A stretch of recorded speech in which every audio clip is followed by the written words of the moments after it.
Hi, the first thing I'm going to be talking about is 5 symptoms of potential software development issue. The first issue I'm going to be talking about is understanding need over want. The first example that comes to mind is a submit button. When pressed, we want the button to submit over the button changing colors when pressed. I think something we can do for this is really guide the customer to talk about what is the core of the project and what needs to be done over something that would be nice to have. The next thing I'm going to be talking about is scalability. When I first started programming, I did not program with scalability in mind. So when I went back to my older projects, wanting to make them into GUIs or build upon them or make more from them, I was unable to do it because it was kind of a pile of code. I think if I could go back, I think the solution would really be building smaller components that can be built upon and building them more like Legos instead of just kind of a giant pile together. So when needed, I can add and replace and build. The third problem would be testing and validation. What I really thought about during this was the CrowdStrike. It's really important to test to make sure that what you're putting out in public is usable and safe for a user and does not have any errors when used. I think a solution would be, like you said in your previous video, treat software engineering like building a house and have a dedicated team where their whole job is to test and validate information. The next one would be usability. Something that comes to mind would be Skype versus Zoom. Skype was the first real video chat website that came to mind, but when COVID happened, Zoom is the one that took over, fully because of its usability.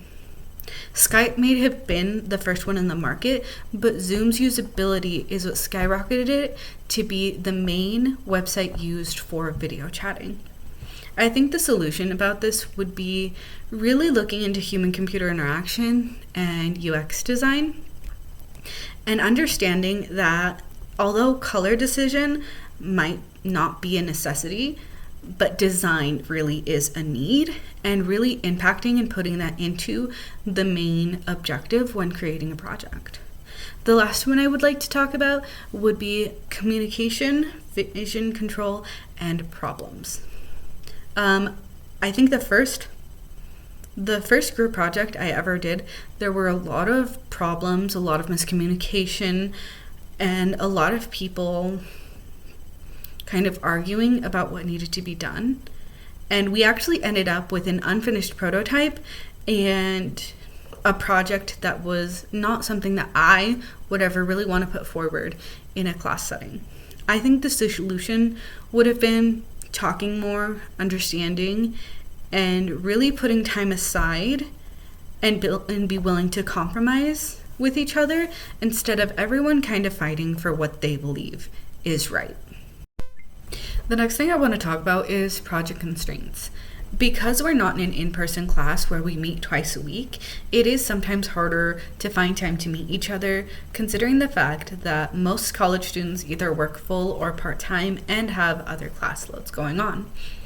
And when it comes to resources, since we don't work for a business or a bigger company where they make sure that everybody has kind of baseline resources, we do have students with kind of different resources in mind. Some students might have a borrowed computer where they're unable to just download things whenever they want. Other students have complete computer setups.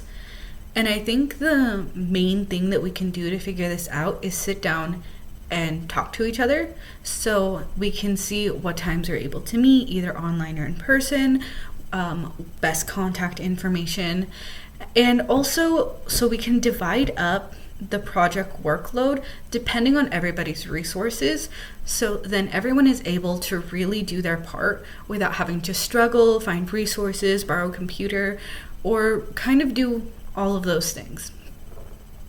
But I think the biggest thing to help with project constraints is communication and understanding your teammates and your own limits. Thank you very much, and I hope you have a great day. Bye.